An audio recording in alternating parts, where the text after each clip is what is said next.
A very good evening and a good afternoon to all the attendees today. My name is Shivam Sahai on behalf of Money and our organizing partner, My Healthscape Medicals Private Limited. We welcome you all to in this session. Now on cataract surgery. From India, we have Dr. Kamal B. Kapoor, who's the founder and medical director for the Sharp Sight Center, a group of eye hospitals from India. Dr. Kamal Kapoor, he is one of the finest eye surgeons of India and has been inducted as an APEX, which is Asia Pacific Expert by Bausch and Lomb, and is one of the two permanent Indian surgeons to be invited as APEX at APA CRS, which is Asia Pacific Association of Cataract and Refractive Surgeons meetings. The Sharpside Group of institution has 10 eye hospitals, which includes 8 of them in the capital region of our country, Delhi NCR, and 2 outside. The institute also provides world-class eye care in countries like Africa, Mongolia, Tajikistan, etc.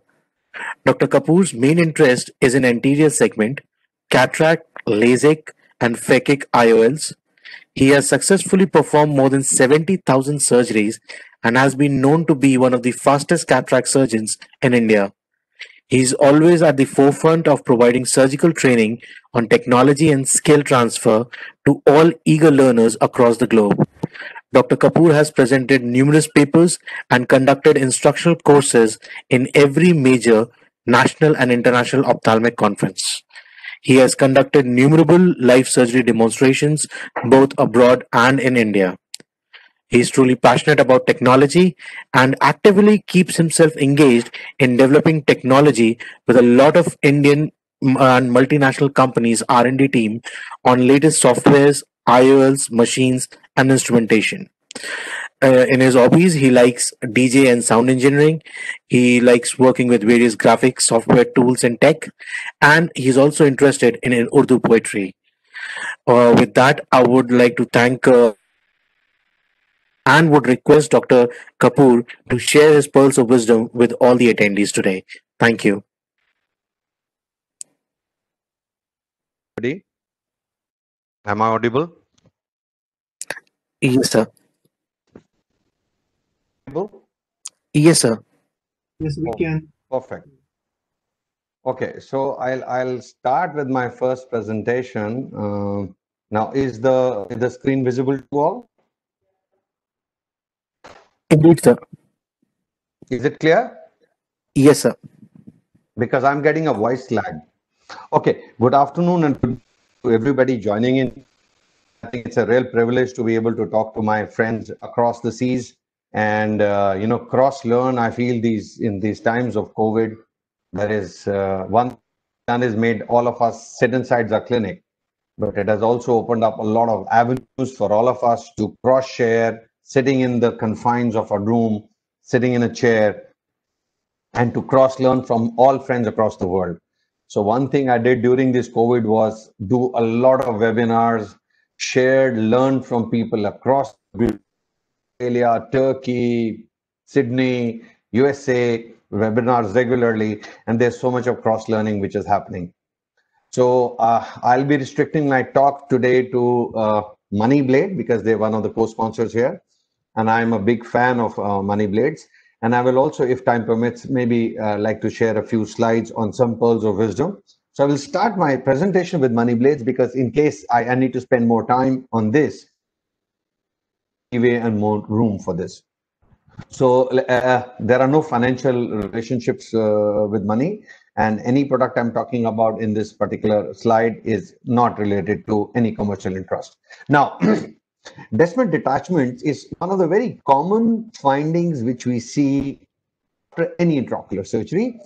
And since cataract is one of the most performed surgeries in the eye, of course, the incidence is the highest. We can actually divide the incisions by the size, the site, the type. It's usually said that less than 3 millimeter as incisions are usually astigmatic neutral, but of course the definition has changed to now less than 2.2. But let me share with the audience, a good blade, even at 2.8, 2.9 or 3 millimeter can be astigmatic neutral. So this is where money blade comes in. Your incision could be uniplanar, biplanar, triplanar. It could be a clear corneal or limbar, temporal, axial. Now, another important thing about the incision is the tunnel length. How long is the incision? And also the requirement of limbal relaxing. Now, what would be an ideal incision?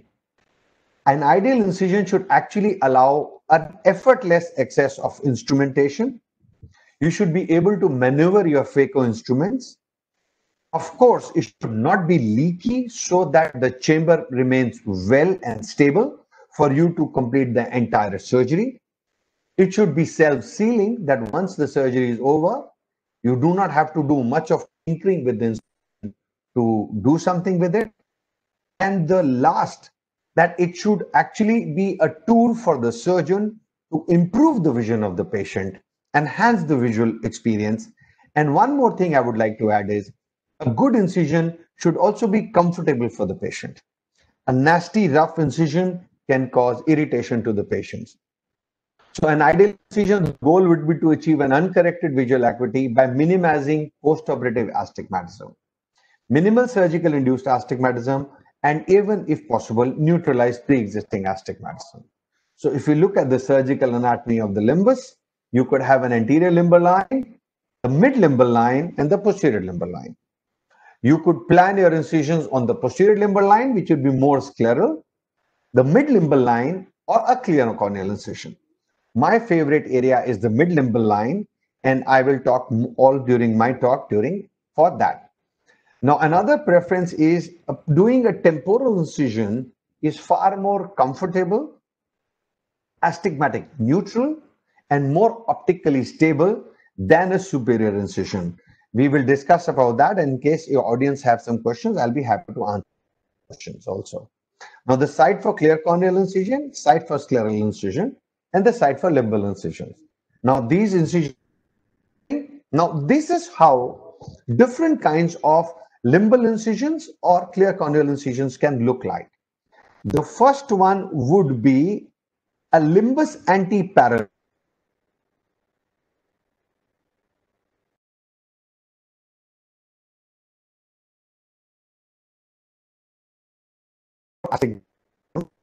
But yes, it will be very non-leaky. It will be very inside the placement would cause more astigmatism. The second incision, which is called the straight, induces moderate amount of astigmatism, but yes, it can do decently well. An ideal incision would be a limbus parallel incision. It induces the least astigmatism. This is where a good blade, for example, a money blade, will come in. We will see some slides and some videos for this. Now, the two kinds of incisions which we said was a uniplanar, a triplanar, and a biplanar incision. We will discuss these incisions also. A uniplanar incision will definitely give you less irritation, but it can actually lead to a wound burn in this area if you're using a heavy phaco, because the lip here is thinner than the other part. A biplanar incision is what gives you a thicker flap. It gives you a better valve action, less tendency to burn, and it is far more stable than a uniplanar incision. Triplanar incision would be something like this, where you have one plane of incision, approximately 50% thickness of the tissue, a linear parallel area parallel to the corneal plane, and then a sudden bump inside towards the descent. This is called a triplanar incision. It is one of the best valve actions, thick walls, and it will not leak. And then the last part, which is called the hinge incision. In hinge incision, your perpendicular cut is approximately 80% of the tissue depth, and mid-level of that, you would create another incision inside the corneal plane and then dip inside. We will be restricting ourselves to biplanar and triplanar today. Hinge incisions, most of the people today. Just show extreme possibilities. What if your incision is not proper and you have a Descemet detachment during the surgery or at the end of the surgery? This is a classic case of bullous Descemet detachment, and this is detachment has been fixed by putting a gas inside the eye. Now, the etiopathogenesis or Descemet detachment has been seen and described in various literatures, but most commonly seen during incision construction or indirectly related to incision constructions.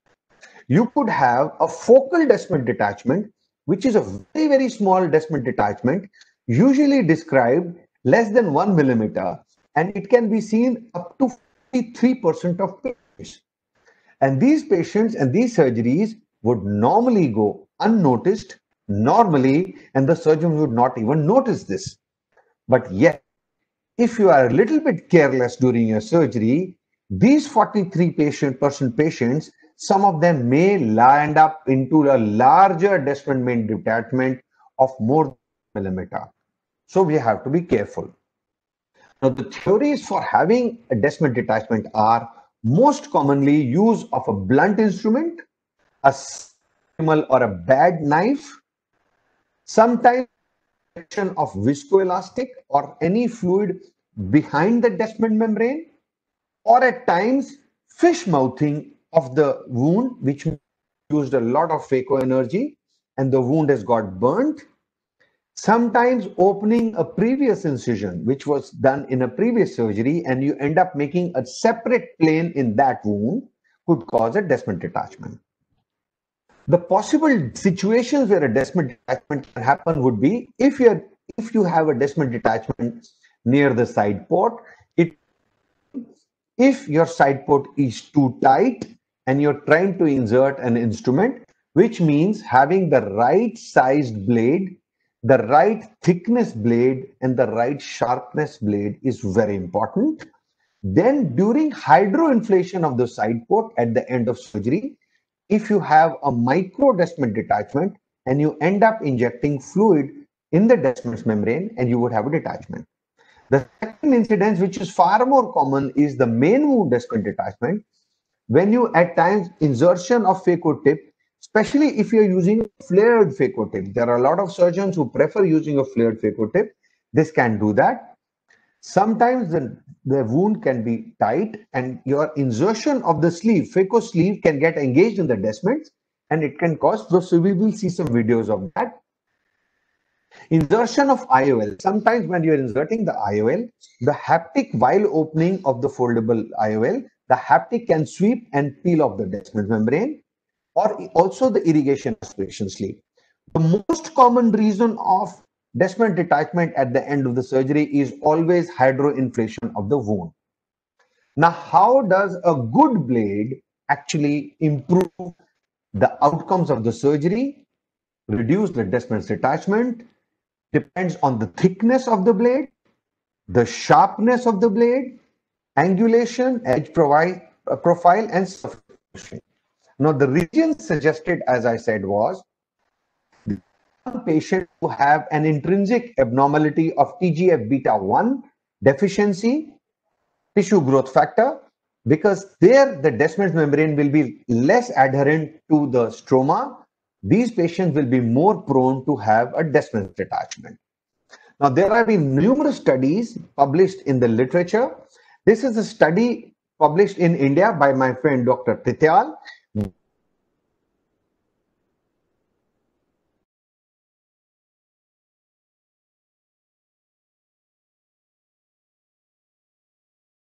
To a bad blade, and only 16% detachments were seen due to a sharp and a good blade, which means statistically a is one of the largest causes of you to have a Descemet detachment. So a poorly constructed corneal incision can start the starting of problems during the cataract surgery. All across the world, people are talking about good phaco machines, good IOLs, good visc, but no one is talking about good blades. So I'm glad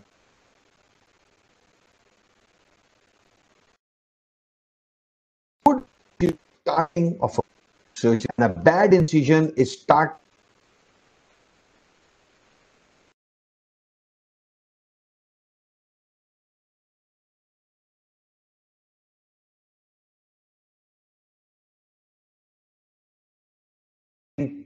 out the game, or he's doing and playing the game comfortably. So if you have a good incision, it will ensure that your surgery goes far more smoothly. Now let us analyze the structure of the incision. This is a slide from my good friend Dr. Uday Devgan. A square appearance of an incision is an ideal recommended incision where the thickness of the tissue on top and below is similar. Another bad idea to do in a triplanar incision is to have a chevron shaped incision where the incision has a sharper tip inside and a very, very thin inner. These incisions will induce more astigmatism and they will tend to leak. The classical example is, though this blade is sharp, notice that it is causing a chevron shaped incision. It is cutting separately the Descemet membrane here. Now let us see this video. It is a blunt blade. We will be struggling to make the incision and it will result in a chevron shaped incision. Just observe this. See the amount of struggle and please notice the amount of force on the opposite side. Now once we've created this, I will stain the tissue to see what kind of incision has this blade made, and you will be amazed to see the bad construction. I will stop the video here and notice this. This is what I'm talking about. Most of the times a bad blade will create a thin upper up. This will lead to scarring. This will lead to increased astigmatism, and this will also lead to some positive dysphotopsias for these patients. We will see some photographs of positive dysphotopsias also. Now, once this is done, we realize that having a blunt blade can do so much of damage to the tissue, and we can land up with bigger problems than we have anticipated. Now, again, this is a side port where a blunt instrument was used to create side port. Now, notice a blunt instrument has a side port which is leaky, which is wide open, and we will see a complete Descemet detachment in this area. And we will see the video now. Can you see this Descemet detachment? There is a complete Descemet detachment between this area. I will refocus again. See the gaping of the side port and this Descemet detachment. This is a Descemet detachment, will not be noticed by the surgeon at times, but a lot of times while doing a hydro procedure here or injecting fluid, we may land up with a complete Descemet detachment. Now, another case where two tissue planes were created. First time blade was entered, but it was an incomplete entry. Then the same blade was entered again. See what we have created. We have created separate tissue here. So there are two planes in this wound. This will lead to a huge astigmatism and a leaky wound. Now this is another wound constructed. It is a badly constructed wound, and you will see this wound will lead to the sleeve getting entangled in the Descements and the wound. See, difficulty, the sleeve has got stuck up in the wound, and as you push hard, you can land up with a Descemet detachment, and this will start all your problems. Now you will see we have created a Descemet detachment here, and I will freeze the video for you to appreciate it. There. This is a Descemet detachment. So the sleeve trying to go through, the sleeve got stuck up here and it caused Descemet detachment. So which means a bad blade can cause a lot of trouble for the surgery, for the surgeon, and for the patient. This is a very, very interesting case. Now, I want the audience to notice that the incision is effortless, which means the blade is very sharp. angulated. It's absolutely normal, but the blade is very thick. It's a very thick blade. So you will notice, though the incision is very clear and very smooth, but it leads to a short tunnel. A shorter tunnel, lip on the lower side and a longer lip on the top. This leads to a leaky wound and iris prolapse. So observe this slide. You notice the blade is very sharp. In one go, we have gone inside and finished the procedure.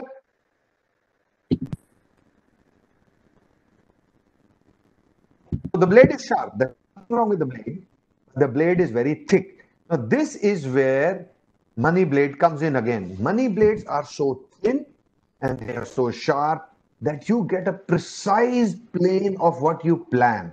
Now we will see the loss, what has happened due to this. It's the same eye. You will notice I will enter and see the iris prolapse. You see the iris tried to prolapse and it stuck up into my phaco tip. We will repeat the video again and you will see even before I started my surgery, the iris is wanting to prolapse through this wound. This wound was created with a sharp blade, but which was of a thick plate. And see, the moment I go in, the wound, the iris tries to come out. Now, this is not the end of the story. Now, once the surgery is over, you will see I will actually have to hydrate the roof of the wound, seal it, because it is a leaky wound. Now, this is what happens if you have a very thick plate wound. Now, see, now I will have to lift the roof of the wound. Now, this can be tricky. In a beginner surgeon's hand, you could land up with a Descemet's detachment. So, a thin blade makes a lot of difference. Now, this is a good form of blade with a radial entry, straight incision. In poor form, you would notice that the blade needs to move left and right to enter. But with money blade, you will not need to do any pressure at all. We will see a video. Now, you will see the change. This is what a good blade would do. A good blade would make a curved incision in one go, whereas an uneven or a bad blade will give a chevron-shaped incision and create a wound. Now, this is the same patient post-operatively 1 month after. You can see the chevron-based scar. Now, this patient was complaining of dysphotopsia because of the scarring causing shadow. Now, this another patient where the side-to-side movement of a blunt blade caused an irregular scar on the eye.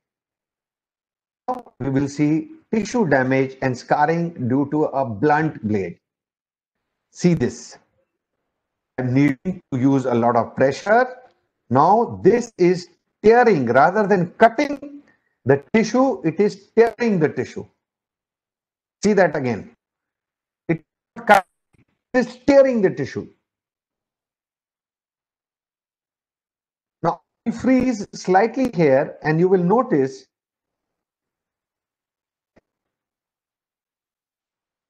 I'll just stop at a point where, yes, here. So if you notice, this tissue is tearing. There is no cutting. See the stretch marks. Audience to notice the blade is not cutting, it is stretching the tissue. You can actually see stretch marks here, stretch marks here, stretch marks here. This blade will cause immense scarring. So even if you have made an incision, it will scar the tissue and it will make the surgery look bad.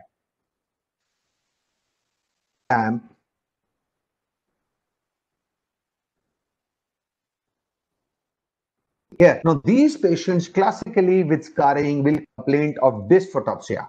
And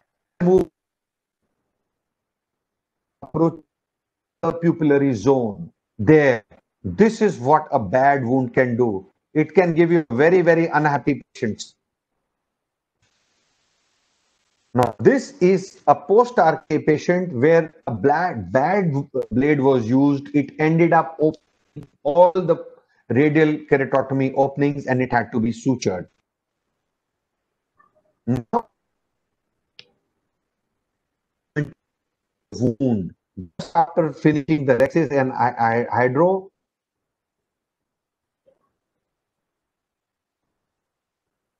Now you will notice that this is the Descemet's membrane attachment.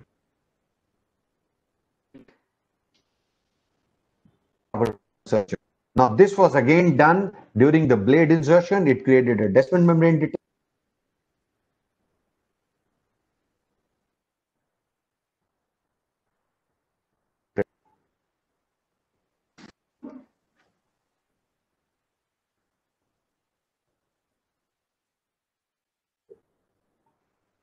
Okay, now observe. I want you to observe. Now there was a Descemet detachment at the side port. The surgeon just accidentally out his bimanual IA, and the bimanual irrigation caught under the Descemet, and see what it does. There, see, the wound will be pulled. There is a complete detachment. We will see again.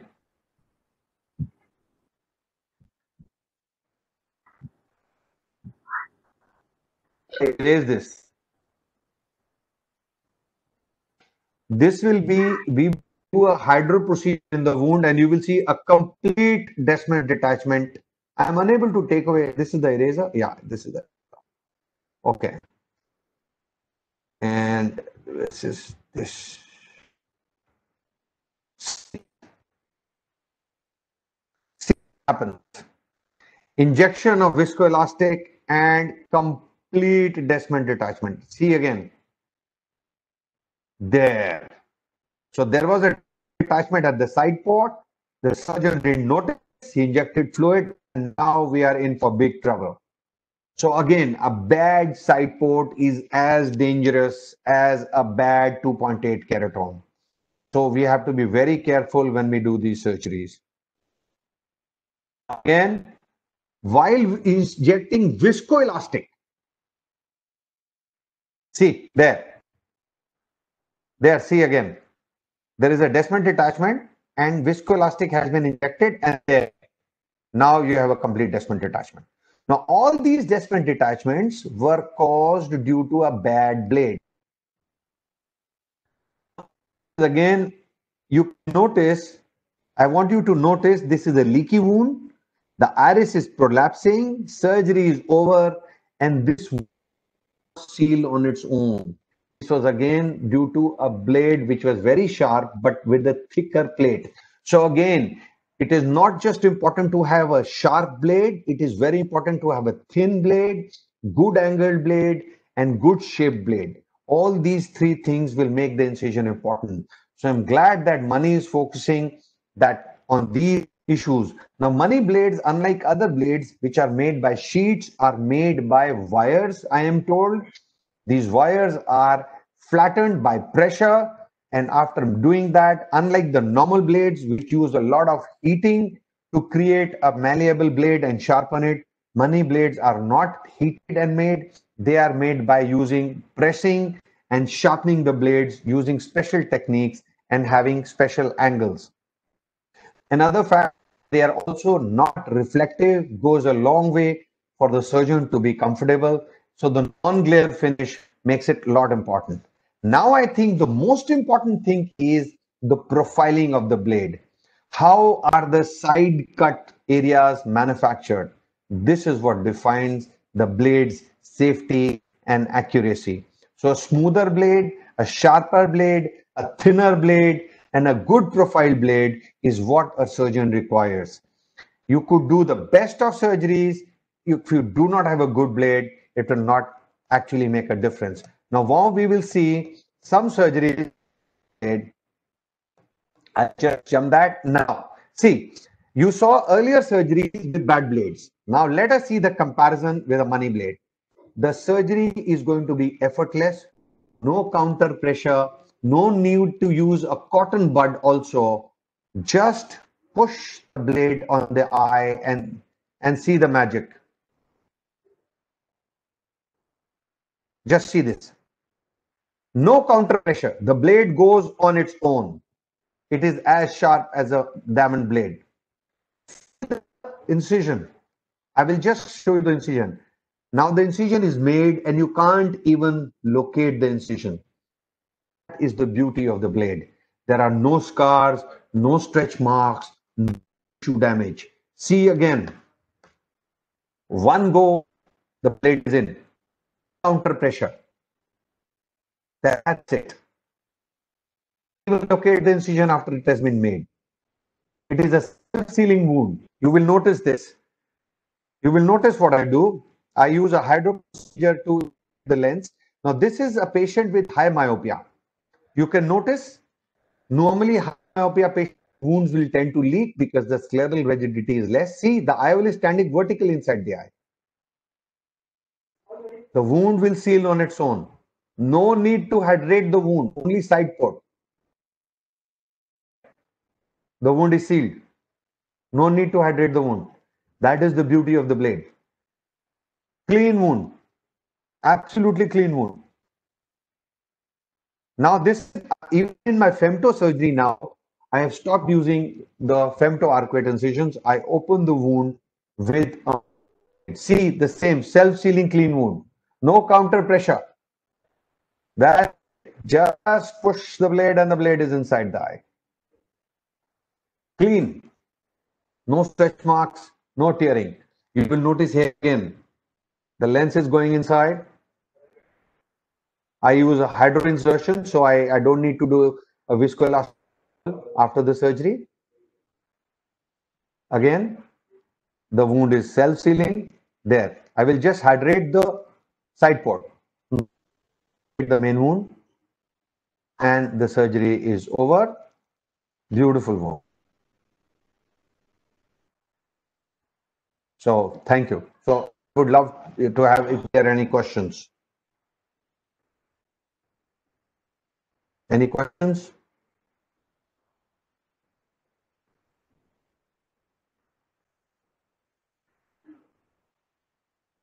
Hello?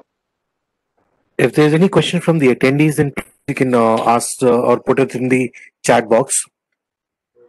How do I come out? Let's see, ensure here.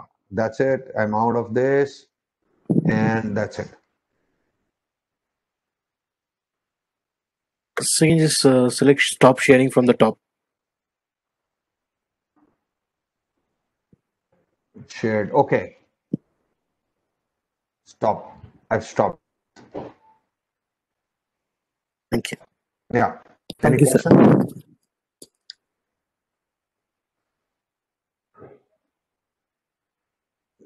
Any questions from the audience? Anyone? There are two inferences, Shivam, I make out of this.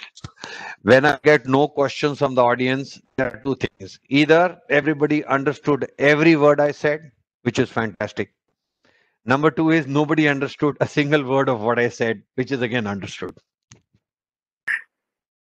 No, sir. I would suggest the first option because it was very well explained. So over to Joji-san from Japan, if we can take over. Thank you. So I have another presentation, but I guess if I've taken my time, I am ready to go back and go and start my opening. If you want, I have 2-3 interesting videos of practical learning pearls for the audience in surgery. Sure, sir. We can do that. Not a problem. So, okay, then I guess I'll start this. Yeah. Now, is it visible? Yes, sir. It's coming up, sir. Okay. Yes. Now, this is an interesting case where I finished my femtocataract surgery. Now, this is a VVIP case. This is one of the ministers in the central government, his younger brother. I did a complete surgery. Surgery is gone off perfect, and I'm just finishing my irrigation aspiration and see what happens. So the things to learn from this video are, whenever something wrong happens, do not panic. Use logic, practical, and keep sanity in hand, and you will always come through. So see.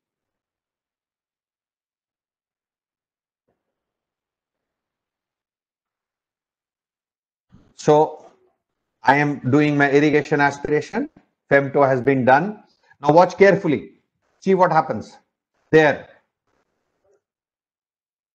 I have out the whole capsule.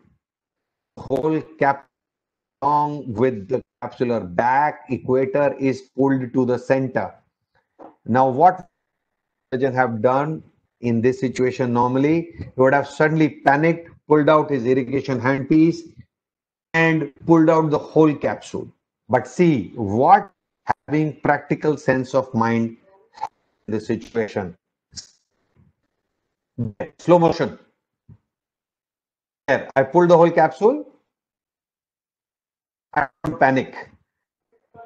I stopped my hand there. I am on the reflux mode and capsule, but the reflux mode catches the capsule again.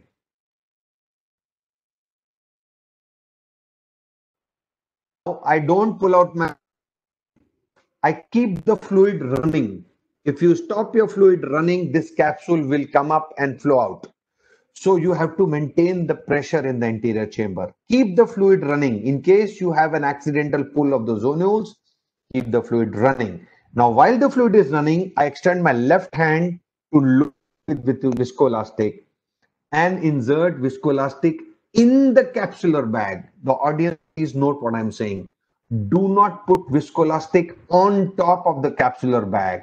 Then it would leak from here and get into the vitreous. You just push viscoelastic in this area. See, there. And as I push viscoelastic, the bag has gone back. Now I go to use a CTR ring. Again, you have to select the CTR ring according to the white to white of the patient. The white to white measurement. A good idea would be any eye more than 24 millimeters of axial length, go in for a CTR or a capsular ring more than 12 millimeter. Any axial length less than 24, go for 11 millimeter. Or if you have a eye, go for a larger CTR. And if you have a hypermetropic eye, go for a smaller CTR. Now see what I do. I insert the CTR. You notice that there is no viscoelastic leak which has happened. There is no viscoelastic leak. Extend the bag again with viscoelastic, and now I use Simcoe because I do not want to use more fluid in the eye by using phaco irrigation aspiration. Control, and you will notice till the last bit of cortex moved from this eye.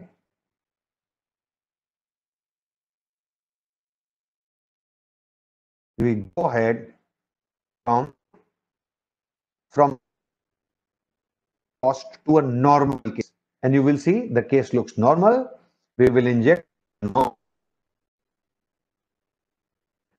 Go home and be free. So the lesson learned here were 4 lessons. Second lesson, maintain the fluid inside the eye. Third lesson, push the viscoelastic from the side port into the bag, not. And number 4 lesson is, and you go normal. Now, publishing this technique,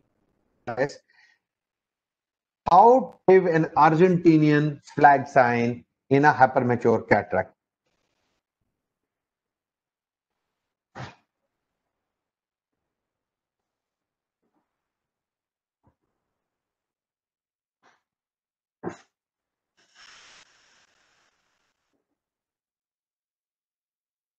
Can you hear the audio? Yes, sir. So the audio for the video? No, sir. So the video audio is not. Hear the audio? No, sir. Local this thing. So I'll go back. Okay. This is a technique which I innovated in 2013. I've done more than 700 cases with this technique, and journals I've applied for publication. Now this is and not have an Argentinian flag sign. So you start by dilating the pupil, staining the anterior capsule, then making a half incision initially so that it doesn't leak, viscoelastic, then using a bent 26 gauge down needle to create a straight linear cut, aspirate the fluid,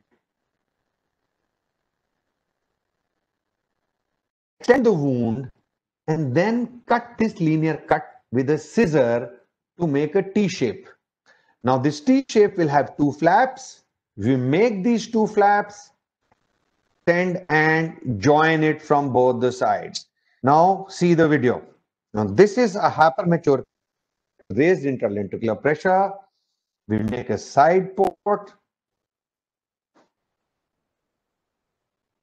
stain it with trypan blue,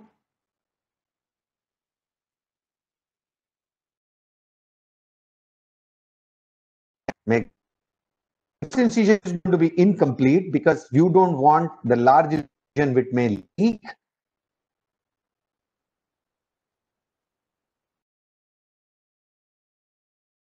Once done, you will know push viscoelastic, see the whole push, the capsule goes back, which means there is a lot of fluid.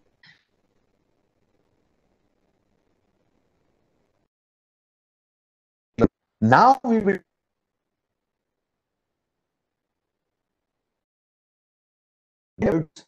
by 60 degrees. Of water in the syringe and with side to side movement, go in and in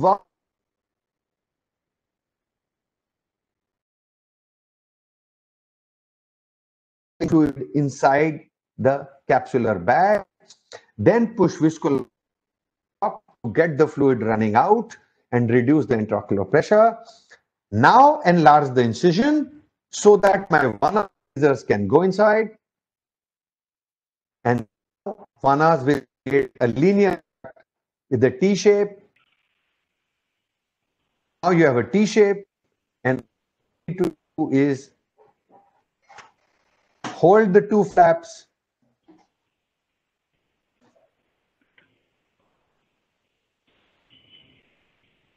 side and complete the rexis. The advantage of this rexis is you can make it of size with two flaps. So even if one flap starts going out, you can get the rexis, capsule rexis back in control from the other side. Keep pushing viscoelastic. You will never ever have an Argentinian flag sign with this technique. I've done more than 700 cases with this technique, and it's every time. Now everybody in my organization uses this technique in white Argentinian attracts, which can be leading to an Argentinian flag sign. Now two flaps will give you greater control. You have more control on both sides, and you can make any rexes of any size that you want.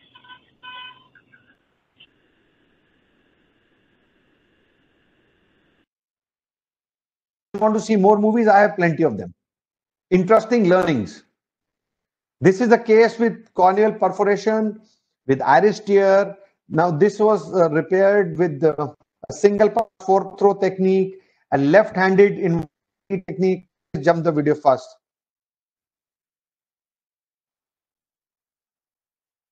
Rexis with left hand using inverted technique is a because this is torn from this area to this area. Rexis is completed with left hand in one area. Now once this is done, I repair the iris using the single pass fourth throw technique.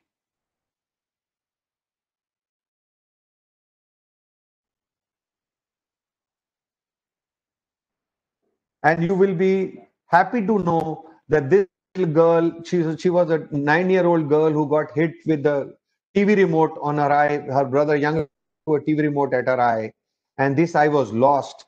And we operated her, and after 2 weeks, she was absolutely normal, and she had a 6/9 plus vision. I'm repairing the iris tear, and you will see the post-operative photograph. Single pass throw technique being done. and you can actually see how the procedure has been completed.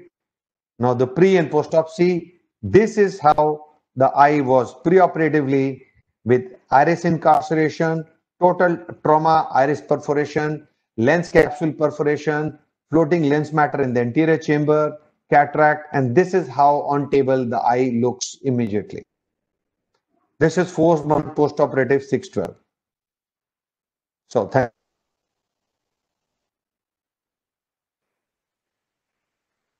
Thank you, Dr. Kapoor, for that lovely videos. They've given us a lot of insight to the all the attendees. Um, the from I would request my team members from Japan, Otabara-san, if you're there.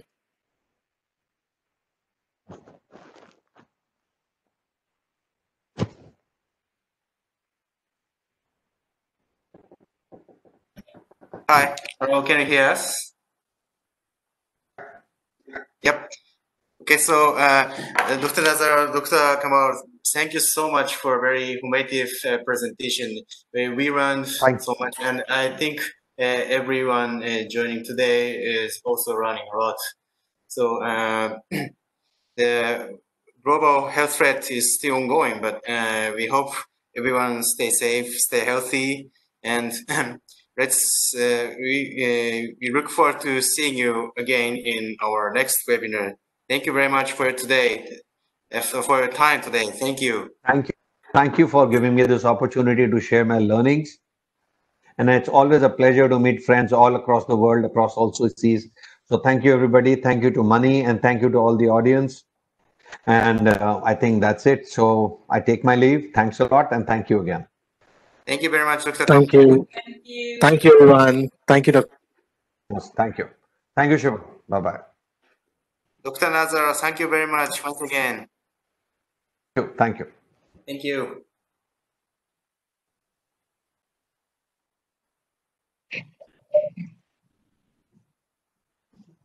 So it's ending today. That's all for today. So thank you very much once again, and look forward to seeing you in our next webinar. Thank you very much. Have a great day. Oh yeah. Thank you everyone. Thank you for a very great presentation, Dr. Kamal. Dr. Nazareth, thank you very much once again for a great presentation. I look forward to seeing you once again in our next webinar.